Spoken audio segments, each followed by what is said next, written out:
Good afternoon. My name is Janine Clayton. I'm the Director of the Office of Research on Women's Health here at NIH, and I'm also the NIH Associate Director for Research on Women's Health. I want to thank the organizers of this course for inviting me to present today, and I'll be presenting along with my partner, Dr. Meredith Temple O'Connor, so we're going to be doing a tag team presentation, and we'll look forward to answering questions along the way or at the end, whichever you prefer. So feel free to interrupt if there are questions here in the audience that are here with us. In my presentation, I'll be covering the importance of diversity in clinical studies, considering inclusion as essential to good science. That's the perspective from which we'll be coming today. I'll review the NIH Revitalization Act of 1993. I'll discuss the intersection of good science and policy compliance as intersecting and synergistic. I'll make sure that you know the requirements for addressing inclusion of women, minority, and children in NIH grant applications, and along with the presentation from Dr. Temple O'Connor. You'll also hear about what's on the radar, and we'll end with questions. So many of you have heard the NIH mission being turning discovery into health, expanding our knowledge of living systems and applying that knowledge to improve human health and minimize suffering. In order to translate that discovery into health, we need to move from that preclinical space where we understand a disease or study an animal model of disease or test an intervention or identify a target into humans. There is that basically abyss between translating discovery into health, and research is one of the ways that we do that. Some of the obstacles are related to inclusion of women, minorities, and those of different ages in clinical research, but there are many other obstacles as well. Today we're focusing on inclusion. And when we say inclusion as the short term, we mean including the appropriate population in a study to answer the research question under investigation. So why is that important? Is it a big deal? Why can't you just study only men, for example? And from the Office of Research on Women's Health perspective, that's highly problematic in that studying men will give you findings that may be relevant to that subgroup of men under those circumstances, and certainly would not be generalizable or applicable necessarily to women or to other men for that matter. So from inclusion, we advance our knowledge from research. So we learn more about more populations. We incorporate that knowledge into education and training. So the clinicians and others actually learn about evidence for different populations. We can implement new concepts into practice, so we learn that age is an important factor, that you can't treat people over 65 with this particular medication the same way you treat people who are under 45 with that medication, because we now know there are differences in adverse events, for example. They change standards of practice in public health. We need to have treatments that are tailored to each individual patient, and our public health policies need to take that into consideration. We're ensuring from inclusion that you provide access to sex, gender, and race, ethnic, culturally sensitive, and appropriate health care. Each individual patient, and each of us has been a patient and will be a patient, deserves to have the treatment tailored to them. So what does that mean? I could just say I'm going to give you the dosage that has been studied in the phase 3 clinical trials, or do I need to understand that from your race, ethnic, age, background, or sex, gender, that you might not respond to that treatment and that I need to start at a lower dosage, for example, for you. And it also supports our need to have a diversified workforce in order to design studies, recruit participants, and implement findings. Diversity in terms of being a value for bringing perspectives that make our research and our science better is certainly pervasive through our inclusion presentation.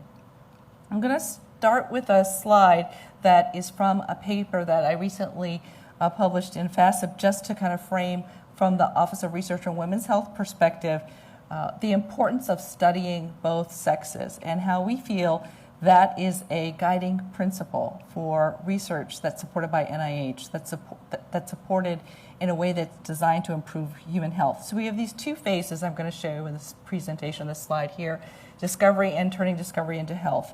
And in discovery, we have hypothesis-generating experiments where we're just characterizing things. We're learning about living systems. So that's very basic, as in some people call basic research, where you're observing and you're reporting, but you should be reporting that data in a sex-based way. So if you see it in males, report that it was found in males or females. And you may be looking at a cellular level or a subcellular level, depending on what your research is. In regular basic research, which a vast majority of individuals, for example, at NIH do, and the vast majority of dollars, not a majority, but many dollars, are spent on basic research supported by NIH in universities. Here you, again, need to observe and report sex-based data. So why might that be important? Well, if you're doing 12 rats in your experiment, and you have 12 rats in your treatment and your control group, and you have males and females in both, but you pool the blood samples from the treatment and pool those from the control group, but you've got both sexes mixed in both, you're not disaggregating your data so that you can actually look at it and report it in a sex-specific way. So thinking about it so that you can have sex-based data and report that information. In the preclinical space, this is where really the rubber meets the road, and I call this a hard checkpoint. If you are talking about going into humans, by definition preclinical, you're characterizing a disease in an animal model, you're testing a therapeutic intervention, you want to go to first in human, that's in that preclinical space. You really must consider sex as a biological variable. And I would argue that it's a fundamental biological variable, as in something has to be first. It's the first thing that's asked when you're born. Is it a boy or a girl? Sex is different from other variables that all affect our health, gender, race, ethnicity, socioeconomic status, all of those can affect your health. But sex is a fundamental biological variable, and we believe it should be considered in that preclinical research space. When you're translating research, you really are moving to first in human. This is where you need to study both sexes. And you see the language is different there. And that's because we're moving from basic to applied, and we need you to study male and female responses to an intervention. That is more than including males and females in your study. So first you have to include males and females in your study. We have a law, and you'll see about that. But studying both sexes means you're characterizing your findings in the context of sex gender. Male results, female results, so that you can see them. Descriptive statistics for each group would be ideal as well. In clinical research, we're really diving deeper, obviously, and many people in this audience and do this. And so we're studying both sexes, but we're also starting to examine sex and gender differences. So gender, I introduced a new term. So here, sex is our biological differences, and it's defined by your chromosomal complement. You're either XX or XY, unless there's some other aberrations going on. And then in terms of gender, gender is a social construct.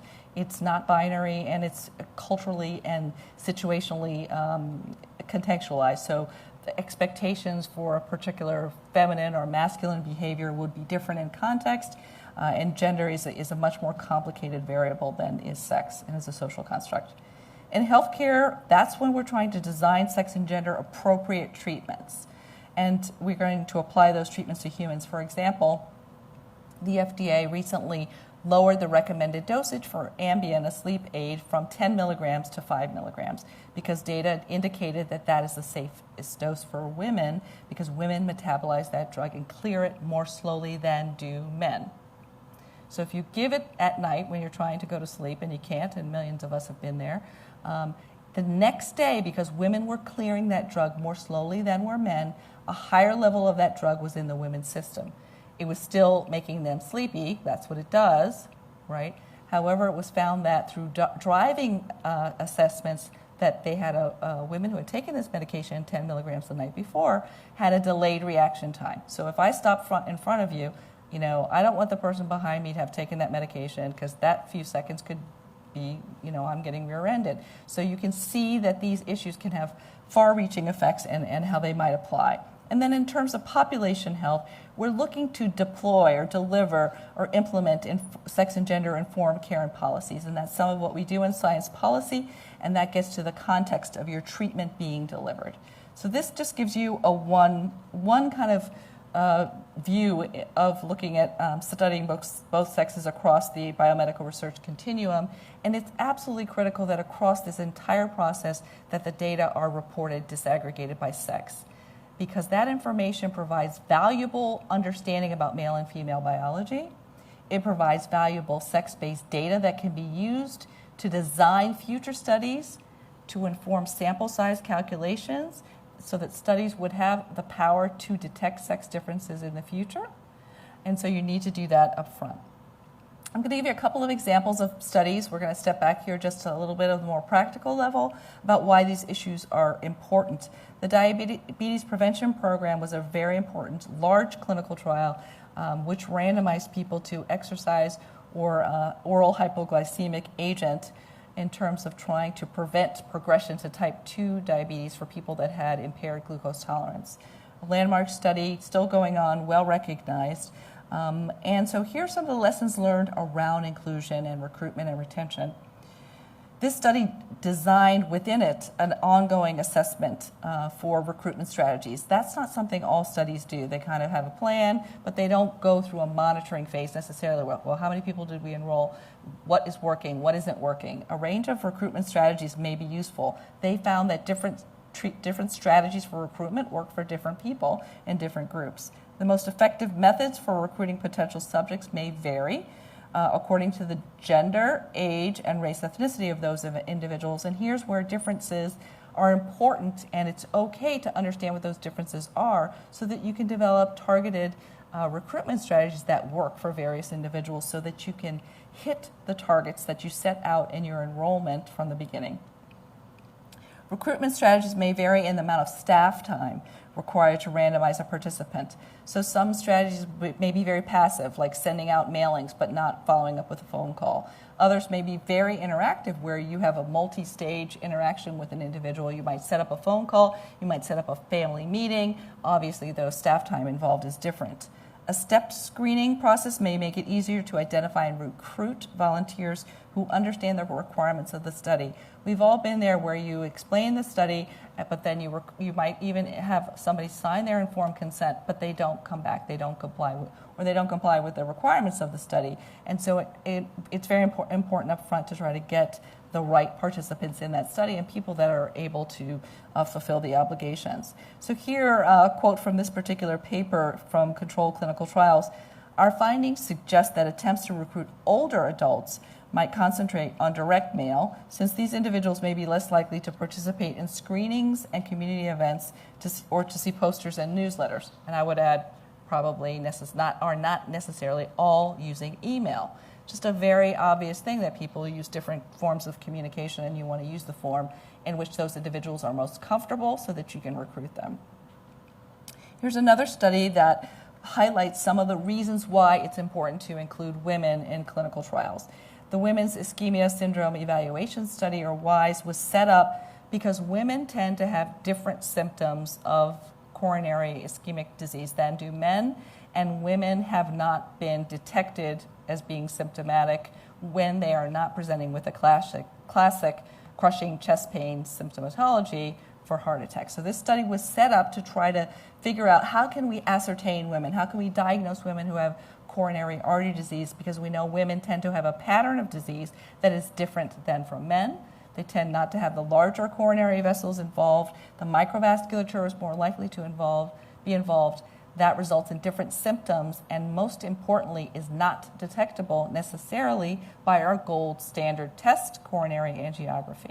So our gold standard test was developed primarily using men, and so we developed a test that detects disease in the people that we were studying, which was men. And so now when we apply that test broadly, we find that there are differences that are clinically important in that women would not show any major coronary narrowing, but would have diffuse microvascular disease. So here's what we learned from the WISE study. 50% of the enrollees, so these are women, with symptoms had no blockages on the coronary angiography. So it looks like they're fine, right? Impaired microvascular function, that's what I talked about, the really small blood vessels, was not detectable by angiography.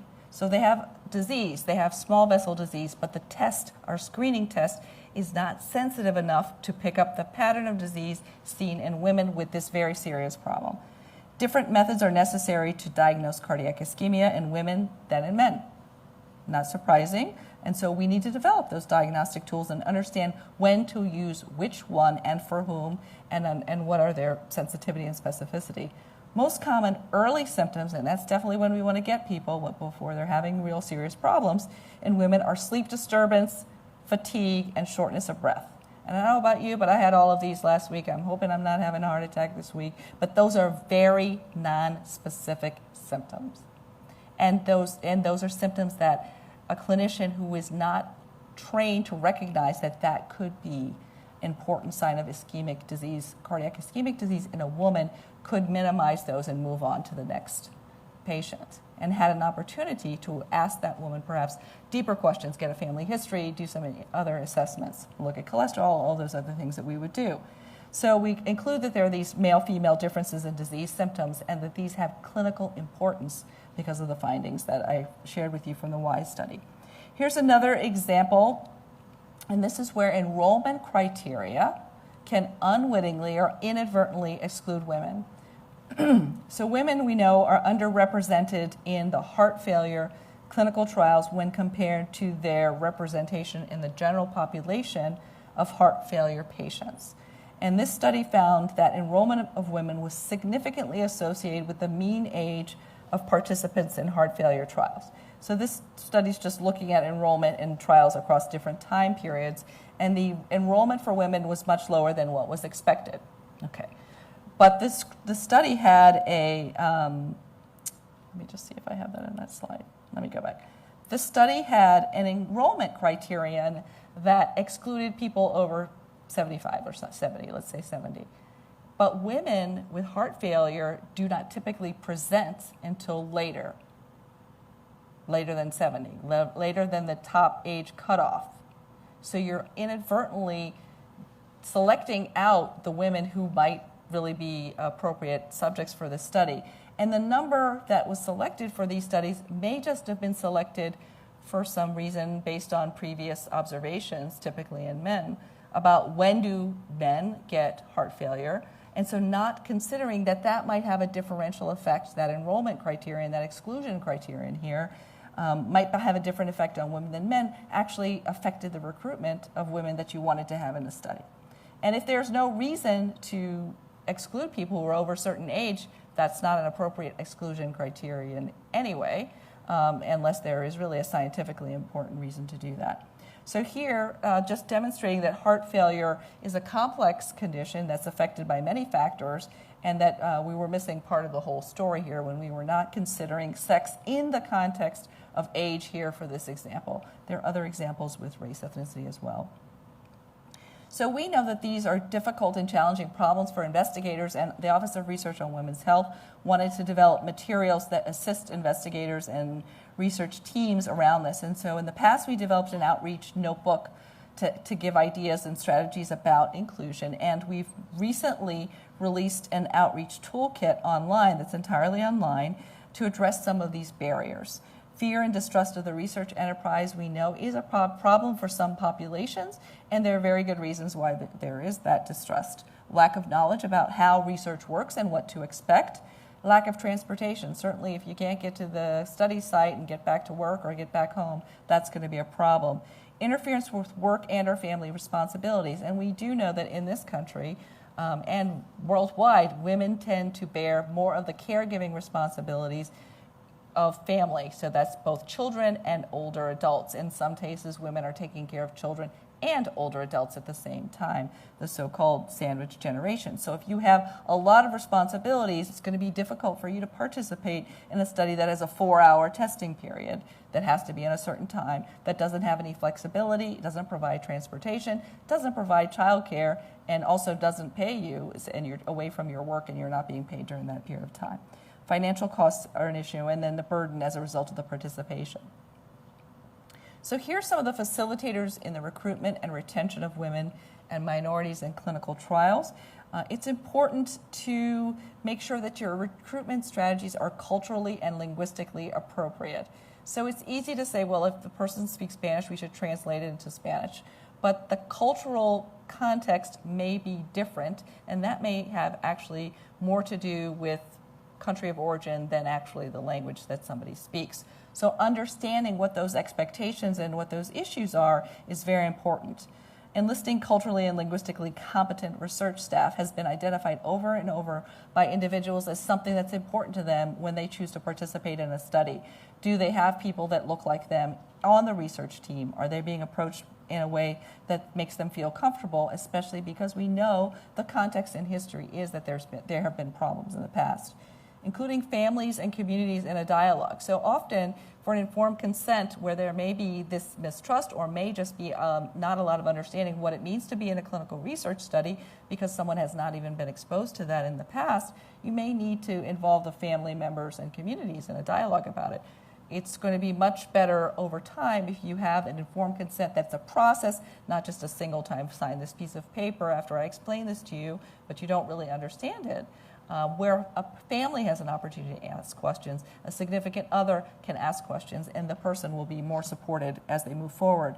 Including investigators and staff from the same targeted communities as participants and retaining that staff over time, and the interviewers will ensure continuity. This again has also been identified, especially in some of the interventions and tests that involve high interaction between perhaps somebody administering a questionnaire or even just repeated testing. So consent should be considered an ongoing process, is a quote here, rather than a discrete act of choice that takes place at a singular moment in time. And that successful recruitment strategies, in this case for African American women, should feature community-based, culturally appropriate approaches. The toolkit that I mentioned is intended to help principal investigators and their teams fulfill their responsibilities to include women in clinical research. It includes a review of research like the best practices I just discussed, information about federal laws and regulations and NIH policies on the inclusion of women in clinical research, and also case studies, so real case studies featuring researchers' experiences, so their videos, their interviews, and their case studies with including women in their studies. So this is a point of transition here where I'm going to move to Dr. Temple O'Connor here. So as I end here, I'm just going to highlight that I just really touched on very briefly some of the sex-gender differences that are important for women in clinical research. That is just the tip of the iceberg. If you start to consider the intersection with race, ethnicity, and we look at women from different backgrounds, we do understand that there are very significant differences in potential responses to treatment. We know there are differences in clinical presentation. We know that some diseases are diagnosed earlier in women from a certain background, and then overlay that with age, that younger women would respond differently, that older women have different concerns. There are a variety of factors that you have to think about as you're designing your study, and if you want to maximize your inclusion, which means that if that's important to answer the scientific question that you have, then those people should be included in the study. And that the results of that study should be generalized and applied to those types of individuals who are included in the study and not others. So if you only study people that are perhaps easier to study, your results from your research are going to inform a clinical practice that is very limited. And in fact, may inform the smallest section of individuals that have a disease. So if we know diabetes, heart disease, cancer has a preponderance in different populations, and we know heart disease is the leading cause of death for men and women worldwide, we want to certainly make sure that we have women included in our studies in a way that we can answer questions for women and make sure that our research findings are generalizable and applicable. So thanks for your attention. I'm going to shift gears here and introduce Dr. Meredith Temple O'Connor. Thanks, Janine. So as she said, I'm Meredith Temple O'Connor, and I wear a couple of hats here at NIH right now. I am in the Office of Extramural Research and was previously the NIH Inclusion Policy Officer. We're making some staff transitions, and I'm now a Senior Scientific Advisor to the Deputy Director for Extramural Research, but still helping out with the inclusion piece during the transition. So as Janine said, we also have to talk about how we implement some of these moving parts at NIH. And I'll be honest, when we were talking about setting up this talk, we were very deliberate in having Janine go first and kind of lay the groundwork with the science for inclusion. And there's a couple of reasons for that. There is a law, and I'm going to go into some of the requirements, and kind of I'm the nuts and bolts person in the duo, and so I can talk to some of those pieces of how we implement. But we want the frame to be the science and the scientific questions that we're trying to answer, and that applicability and generalizability that Janine was talking about. So in terms of specific inclusion policies, we have kind of two, the inclusion of women and minorities, and we have the inclusion of children. And I've split them out here a little bit, but really the fundamental principles for those groups are the same. And frankly, we do have other groups we're thinking about, even if we don't have formal policies around them. Again, it's back to who are those right people to have in the study. And of course, older individuals can be at risk for exclusion, or other types of groups can be at risk for exclusion as well. And so again, thinking about this in that broader envelope of who are the right folks for the scientific goals of your study is where we're coming from. For women and minorities and children, because we do have policies around this, and these policies apply broadly across NIH, which I'll dive into a little bit in just a moment, they must be included in our NIH-defined clinical research. Unless there's a reason, kind of scientific reason or ethical reason, you would not include them. You would want to justify the proposed sample. We expect our investigators who are applying to us, or our intramural investigators, to justify their sample in the context of such things as who's at risk for the disease and condition, and what the specific scientific goals are. So I can tell you, we don't necessarily expect every study to look the same in terms of its demographic distributions. We expect there to be some thought put into why your sample looks the way it does. Certainly there are diseases that are more heavily, represented in women or in men, for example. We would not necessarily expect to see a 50-50 distribution in those. But it's thinking about this and talking about it and kind of laying out those reasons why your sample looks the way it does. Plans for outreach and recruitment. So as Janine was going over, there can be challenges to recruiting certain populations. And so if necessary, outlaying that in your application to the NIH is really important to talk about how you're going to do it. Is it feasible? Are you able to get the folks? And I'm going to circle back to that a little bit when we talk about kind of the peer review pieces of inclusion policy. Investigators are expected to provide an inclusion enrollment report, and I'll show you what the actual form looks like. It's in the slide deck, and this is kind of the numbers piece. But we don't want the numbers to cloud, again, the focus on the science itself. For phase 3 clinical trials for the inclusion of women and minorities, there are additional legal and policy requirements about considering sex, gender, race, and ethnicity in the trial design and the analysis, and the potential for comparing the different groups, or looking for results by those different groups, even if you're not going to overtly compare them to each other. For the inclusion of children, very similarly, we expect that they be included unless there's scientific or ethical reasons not to. We've recently changed our definition. Children was previously defined by NIH for this policy purpose as individuals under 21. It's now under 18.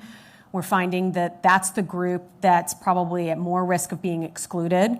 That also aligns it with the typical age of consent. I know that can differ in different research situations or different localities, but it kind of gets some of the noise out of the system about the inclusion of children in terms of our policy implementation. And much like the inclusion of women and minorities, applicants should be justifying their proposed age range. So even though we don't have a formal policy on the older populations above 65 or so, we would expect you to provide in your application an age range. This is already asked for, and then justify why that's the appropriate age range for what you're studying. Obviously, there's some diseases that are going to be in older individuals, others in younger individuals, and some that's spread the lifespan. So those things just need to be thought about when putting together an application and thinking about designing your science. I always like to take the opportunity to define the universe of inclusion policy. There can be a lot of confusion around this. And as I said, we have statute and we have policy, and everything we support at NIH that's defined as NIH-defined clinical research is subject to those. So whether it's intramural or extramural supported, whether it's a grant or a contract or some other method of funding, they're under this umbrella. And that can be confusing sometimes to folks because they think it's just limited to clinical trials, but it is actually broader than that. And I won't read the definition, it's there for your reference, but I will sort of tongue-in-cheek tell you that it's broad enough to drive a bus through. So there's very little what that really means bottom line. There's very little that's human subjects research that's not going to be NIH-defined clinical research. Very, very few examples of that in our portfolio. So the bottom line when you're thinking about designing your research and you're considering submitting an application to the NIH is that if you answer yes to human subjects, you know that you're conducting human subjects research, and it's not an exemption 4. There can be a little bit of confusion around this part. You should address inclusion. So for some time ago, there was a discussion, and when this definition was created back in, I think, 1997, I believe, there was a determination that studies that were IRB exempt number 4 would not be considered NIH-defined clinical research. But this is not broadly applicable to all of the IRB exemptions. And if you have questions, we at NIH can help you sift through that and figure it out. So, okay, that gives us the universe, but what does it mean to include? And this kind of circles back to the points Janine was trying to make. This is a purpose statement for our governance group, and I'm going to talk a little bit about them in a moment. Janine is one of the chairs of that group. And really, again, we wanted the frame and kind of to make a formal purpose statement that the frame is ensuring you have the right participants for your study. And that you are addressing this in an appropriate manner as you design your study and you're thinking about it all along the way. So again, as I mentioned before, does that study have the right people for the science being proposed? We've also been re-engineering inclusion. So just to back up from kind of a historical perspective, we had law put in place for women and minorities in 1993 with the NIH Revitalization Act. And then the child policy came along in 1998.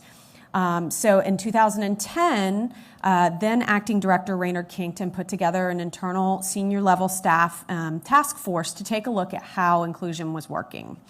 And from that came a set of recommendations for things we could do internally with kind of the nuts and bolts pieces to kind of re-engineer how we implement inclusion policies. First of those was reorganizing our governance structure, and I'll elaborate on that in the upcoming slide.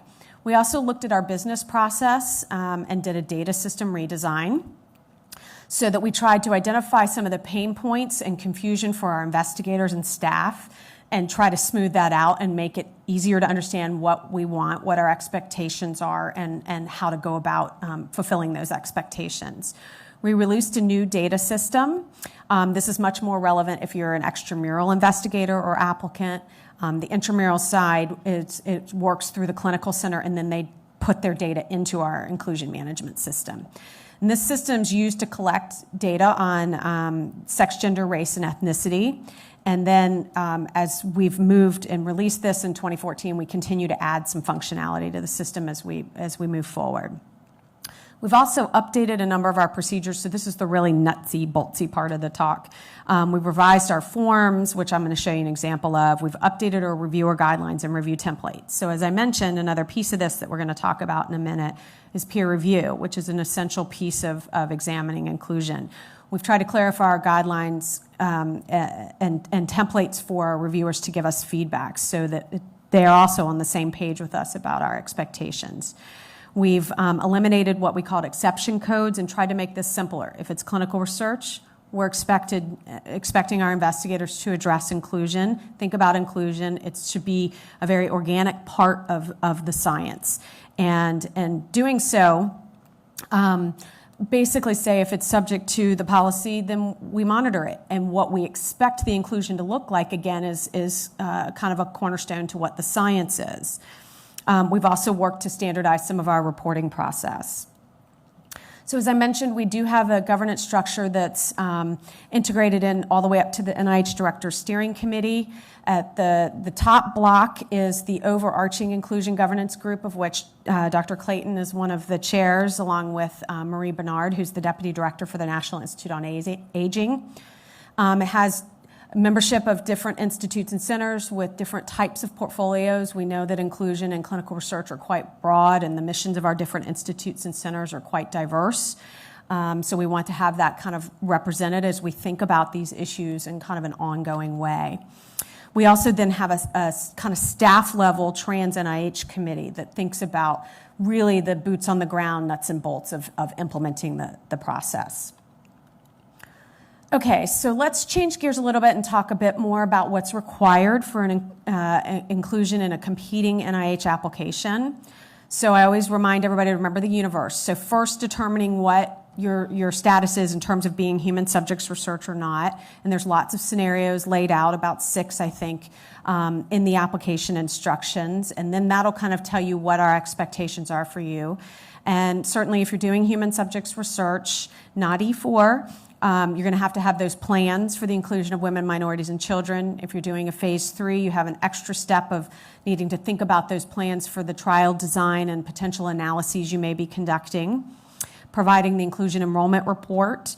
And then another piece to remind folks of is if you're missing those plans, you may be subject to having your application returned. And that's definitely not the road you want to go down, because then you lose a cycle in your application submission. As I've said, the peer review is an essential piece. This is in the law. It's also in our policies that each reviewer will assess the inclusion plans and the justification in the context of the science. As I mentioned, we have reviewer guidelines, and I've provided the hyperlink. This is public information, and I think it's good for applicants to understand what we're expecting of the reviewers, in addition to how we instruct the applicants. The peer review group is going to determine an overall rating of acceptable or unacceptable for the inclusion plans, and if it's unacceptable, it is a bar to award, which means that we cannot physically release an award until the issue has been addressed to the satisfaction of the institute or center at NIH that's funding it. So each women, minorities, and children will get a code, so one could be acceptable and another not. And like I said, then once it's gone to peer review, as it's being prepared for a potential funding decision, if it's likely to be funded, that's when you may be working to resolve the issue. Some common inclusion concerns that can be identified at peer review: inadequate information describing the sex, gender, race, ethnicity, and/or ages of the sample or samples. Often we will get applications that say we won't exclude anybody, and that's great, but we still need to have more details and more fleshing out of who actually you anticipate recruiting, who you think will come through the door, where you're going to be recruiting, and what that's going to look like and how it's justified in the context of the science. An inadequate justification for the proposed sample. So the breakdown's not right for the scientific goals of the study, or it doesn't seem to be adequately justified. You haven't really fleshed it out in terms of why this is the right group for the proposed science. Excuse me. Unrealistic sampling. This does come up. So it looks appropriate from the scientific perspective, but the peer reviewers are sitting around the table and they're saying, this is great, this is exactly what this sample should look like. There's no way they're going to ever be able to recruit all these people at that site. And that's something where collaborations and outreach plans may help. That's why I think Janine's office has gone to so much effort to have the recruitment notebook. What's it called now, Janine? The toolkit, excuse me. I'm showing my age here at the NIH. And also having those and thinking about whether collaborations might be necessary to reach out to certain populations you may not typically see it at your area. Excuse me, at your research site. So there's this concept in kind of the extramural grants world of just in time, and that's why I was mentioning that once it goes through peer review, you get your score, you get a summary statement, you get a feedback from the peer review panel as to what the strengths and the weaknesses were for the application. And for grants that are likely to be funded, that's when you're in this kind of just in time. That's where things like IRB approval dates are going to be provided. If you're working with vertebrate animals, where IACUC pieces would be provided, and this is also the opportunity to resolve those concerns if there are any raised at peer review. Or, for example, you thought you were not doing human subjects research and there was a determination made through the peer review process that indeed it is human subjects because the information is still identifiable, but you weren't clicked in the application process to submit a table because you didn't think you were doing human subjects. This is going to be that space where you're going to work to resolve those types of issues.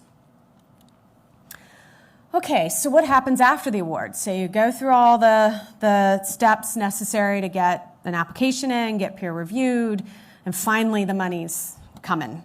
So what do we expect once the money has come? It's not like we stop thinking about this at that point. That's just the beginning pieces. So funded investigators are expected to provide their cumulative inclusion enrollment, so their actual enrollment information, at least annually. or as frequently as specified by the funding institute or center at NIH. What this means is that sometimes institutes and centers, we call them ICs for short, the ICs can put in a term or condition to the award that says, this is such a big level trial or high visibility or high impact or whatever reason, we want you reporting to us every 60 days or every 90 days on how your enrollment's going, so we can really keep a close eye on this. But at a minimum, you're going to be reporting on this information at least once a year. For NIH-defined phase 3 clinical trials, we would ask in that progress report that you report any analyses or findings. We know that may be slow to come. Trials take a long time to get off the ground and to be implemented and then to get into the analysis phase. But we do ask that if information is known, to certainly provide it as part of the narrative of your progress report. And certainly note any progress or particularly challenges in recruitment as needed in the progress report. Okay, some other important inclusion information that I just wanted to touch on that sort of didn't fit into the rest of the flow of the talk, but is important things for you to think about. Defining sex, gender, race, and ethnicity. So first, as Janine touched on, thinking about sex at birth versus gender identity. So the policy is somewhat silent on this piece, and so that, I think, gives folks some latitude to think about and works well with how we think about the policy implementation. What's the scientific question? What's important to know? Is it important to know the sex at birth? Is it important to know their gender identity? Or is it important to know both? So first thinking about that in terms of how you're going to ask folks who they are. Because typically, as I put over on the right side, the NIH report is usually based on self-identification. There can be some situations where that's not feasible or appropriate, but it's typically going to be based on self-report. So you want to make sure that you're structuring the questions at your intake for the study in a way that's going to get you the information you want to know for your analysis, as well as for meeting some of the reporting requirements. Race and ethnicity. So because we're a federal agency, we're required to use the OMB standards, the Office of Management and Budget. They set standards for and definitions for race and ethnicity. This is known as Directive 15. It was revised in 1997 to tease out the distinction between ethnicity and race. I will tell you, and having done this job for quite some time, not everybody agrees with this. And that's understandable, and there are differing views on these, but this is the way and the frame we have to report in. So there's 2 ethnic categories, Hispanic or Latino or not Hispanic or Latino, and 5 racial categories. And I put in paren select all that apply. Because really the way we've set up the reporting structure here at NIH is you would ask the individuals what races they consider themselves, and then if they pick more than one, you would put them as an aggregate under the more than one race box. You don't ask them, are you more than one race? You would ask them what races they consider themselves. So it's kind of a subtlety, but it can get sticky for folks if they don't realize that kind of going into the study design. Collecting and reporting on the information from participants. So we have a reporting format, this table I talked about, it's in a couple of slides, so I'll show you what it looks like. It's a report format for you as the investigators, not for the participants to fill out. And that's particularly important as I get down to the last bullet on that side about U.S. versus non-U.S. research. So that format's really for the investigators to kind of take what they've asked of their participants and then put it into a table to report to us. As I said, it's generally based on self-identification. How you ask the questions is super important. Generally, the OMB has recommended that ethnicity be asked first. Certainly, I think there has been some confusion in certain communities in terms of the distinction between ethnicity and race. So we try to make that clear by asking the ethnicity first and then asking the race. And certainly, although I didn't put this down on the left side, individuals always have the right not to identify.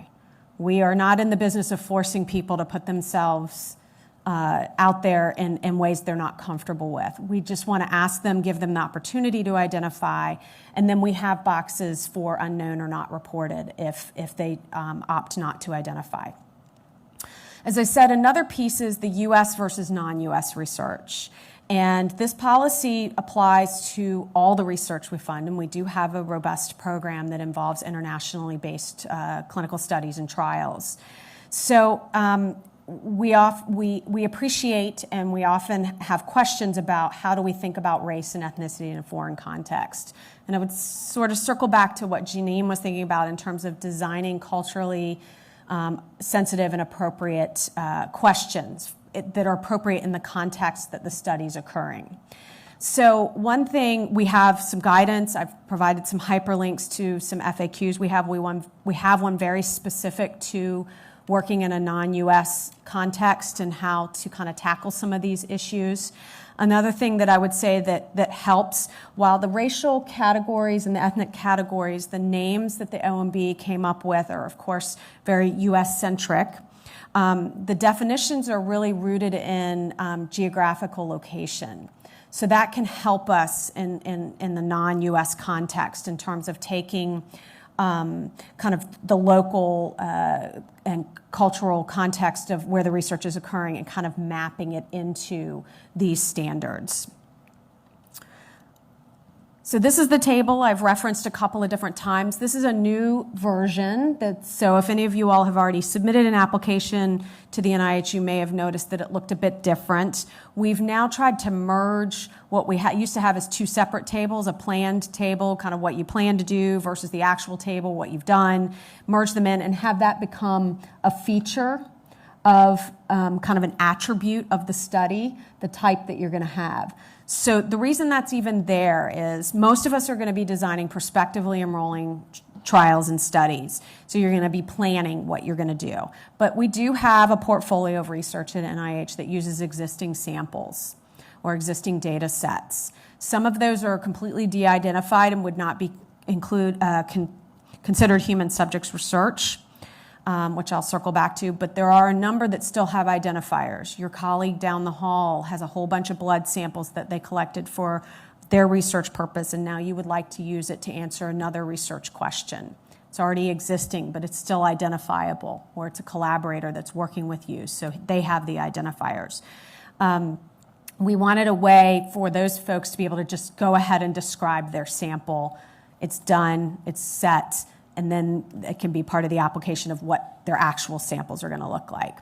We also ask whether it's an existing data set or resource. So this is sort of a fleshing out of the first one. Where are they located? In the US or internationally? So one thing that's important to know is if you're doing, for example, a multi-site trial with sites in Africa, Europe, and the US, at a minimum, we expect the US and the non-US to be reported separately. You can do it by site. The system is flexible in that way, but we, at a minimum, want to know the U.S. versus the non-U.S., sort of back to that fact that in a non-U.S. Situation, the concepts of race and ethnicity are different and need to be thought about differently, and we want to report them out to our stakeholders separately. And then whether it's a clinical trial, and if it is, then whether it's an NIH phase 3 clinical trial, so that we have some structured information in our systems to understand what expectations we're going to have for that study. So this is coming into the new set of instructions that'll be out in a few weeks. And if you're already funded by us, you may be seeing this if you're working with the Commons, which is our investigator interface. Some resources for applicants and investigators. One of your best resources is figuring out who your program officer would be at the institute or center you're applying to. Now, it depends on what funding opportunity announcement you might apply to. Some name a program officer in it. Others we call our parent funding opportunities, where every institute and center signs on. But there are ways to start isolating in which institute or centers might be part of your mission and work with the program staff.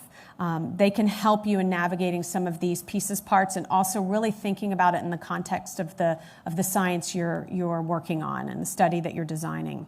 We have a lot of training and guidance specific to inclusion. We have FAQs. We have how-to videos and user guides for working with the data system. We have some podcasts and narrated slide decks that kind of tackle some of these higher-level policy issues. I believe this talk's going to also be archived for further reference. We have guide notices and other policy-related documents. We do have public websites. If you're NIH staff, we also have staff intranet sites for these topics.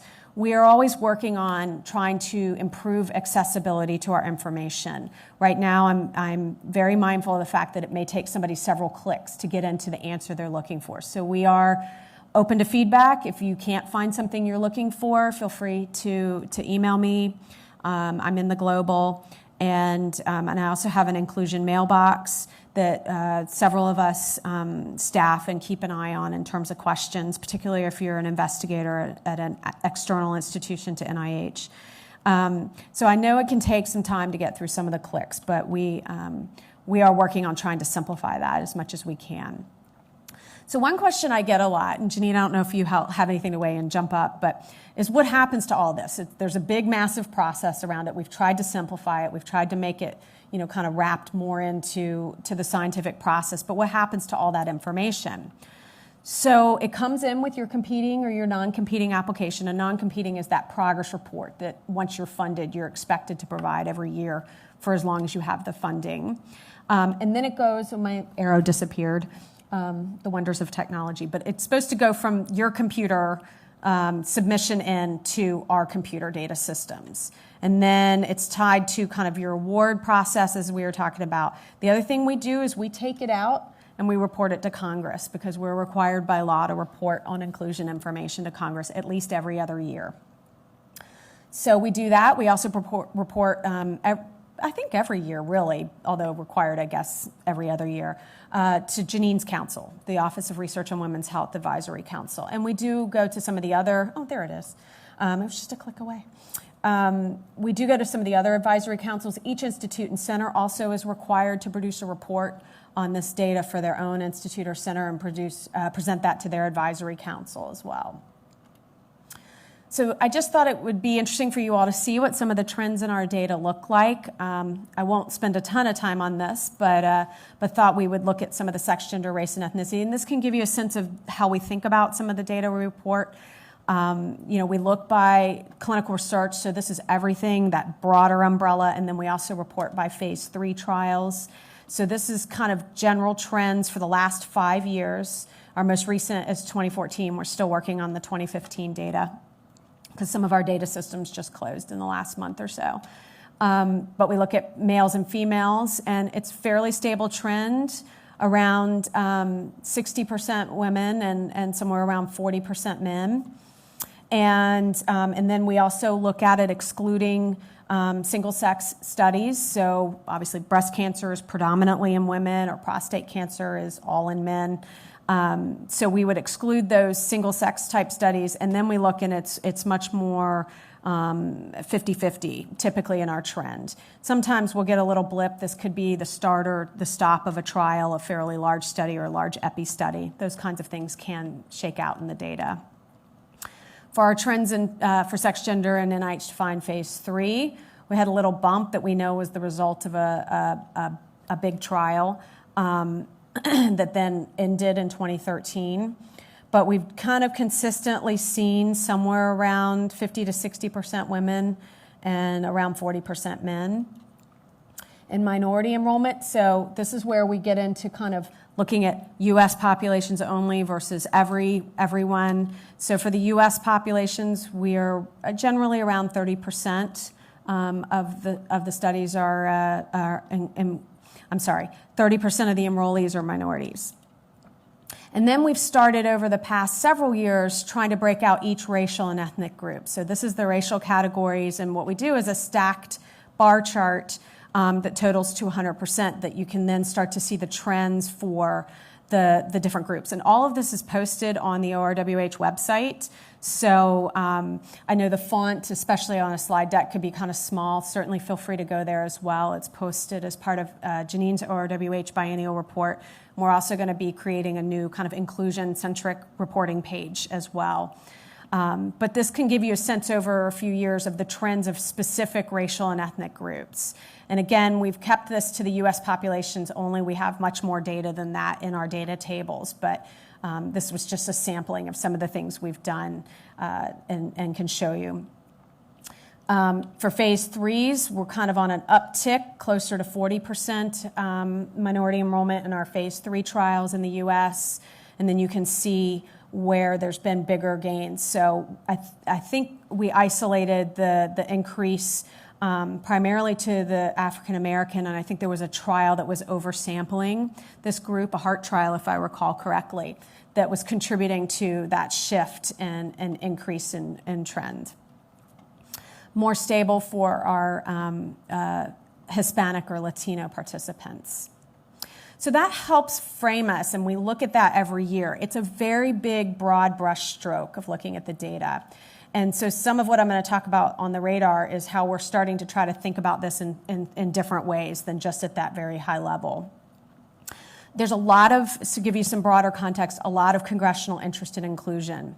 And they're asking about lots of different groups, minority enrollment. There's been some recent articles that highlight inclusion policy and peer review concerns, inclusion of different age groups. There's language in the 21st Century Cures bill. That's the House side, if you follow the House and the Senate. They have language about inclusion of different age groups and have asked us to develop a trans NIH workshop. And the inclusion of women, as Janine was giving with some historical perspective, it's been a longstanding concern. And she mentioned specifically, you couldn't have set me up better, the FDA and Ambien. So 2.5, 3 years ago now, 60 Minutes did a piece on the Ambien and the relabeling that from the FDA that Janine mentioned. And that sort of prompted a GAO study on the inclusion of women in clinical trials. So a number of House and Senate members sent a request to the GAO, the Government Accountability Office, and asked them to do a study on the inclusion of women in clinical trials at NIH, and that just completed back in the fall. And they had several recommendations. So my point here is to say that people are thinking about this, they're paying attention to it, they're looking at it, they're holding us accountable, they're holding our investigators accountable, they're thinking about it and talking to the FDA a lot about this, about their piece. These are the specific recommendations that the GAO came back to us and to Congress with in terms of women in clinical trials. And so at broad brush strokes, the kind of bottom line is they felt like the data, like I presented you, was good and useful, but that we needed to start trying to take targeted, deeper dives into our data so that we could really start to flesh out an understanding of how women are represented in our trials. And so some of it was also concerns that although we have our institutes and centers presenting this data to their advisory councils in open sessions, they aren't uniformly posted, and so they wanted more access for the public to understand what our portfolios look like. We're also, in terms of recommendation number 2, looking at now thinking about inclusion and these enrollment data at the disease and condition level. So as we report out our portfolio by diseases and conditions, think about how we can examine enrollment in that context to better understand, okay, so we're doing pretty well in inclusion overall, as you saw with those data, but how is it in heart disease or stroke or diabetes or whatever disease or condition that we report on? How does our representation look at different kind of altitudes? And then another piece of it, some of the other pieces were much more nuts and boltsy in terms of making sure our staff and we have the tools and information that we can look at this at different levels and make sure that we are properly monitoring. We have a lot at an individual study level, and I want to stress that. As you could see from what we've set up as the requirements, we have a lot of that information, but they felt like there was a need to also have some of that translated into the ability to summarize more information at kind of, again, different altitudes so that we understand our portfolio from different ways of kind of slicing and dicing it. So in summary, and I would invite Janine up if she wants to add anything to this, I think we have made a lot of progress on addressing inclusion in clinical research. I think the situation 15, 20 or so years ago was much different than it is now. We also have systems and business processes in place that enable us to better understand how inclusion is looking in our portfolio. There's always more to be done, and this is something that Janine's kind of continuum slide, I think, also emphasizes, which is that thinking about the analysis and the results reporting. Another piece that is floating out a lot in discussions in literature and commentaries and things is making sure not only that folks are included and that the analyses are done and things are thought about, but actually getting that reported out can be a barrier. Getting that information shared in different ways. So certainly publications are one piece, and we have less purview over that. There's also clinicaltrials.gov that can give us tools to make sure data, even negative data, can get reported. So, a primary aim of our policy is to collect scientific information that ultimately informs changes to standard of care. So that's back to kind of the big points that Janine was trying to make. And we have gained knowledge in these areas, as she showed with a lot of her examples. But like I said, there's always more to be done and more to be thinking about. So I think we'd be both glad to answer any questions you have. I don't know if Daniel's here. Any questions? Anybody have any questions for us? No?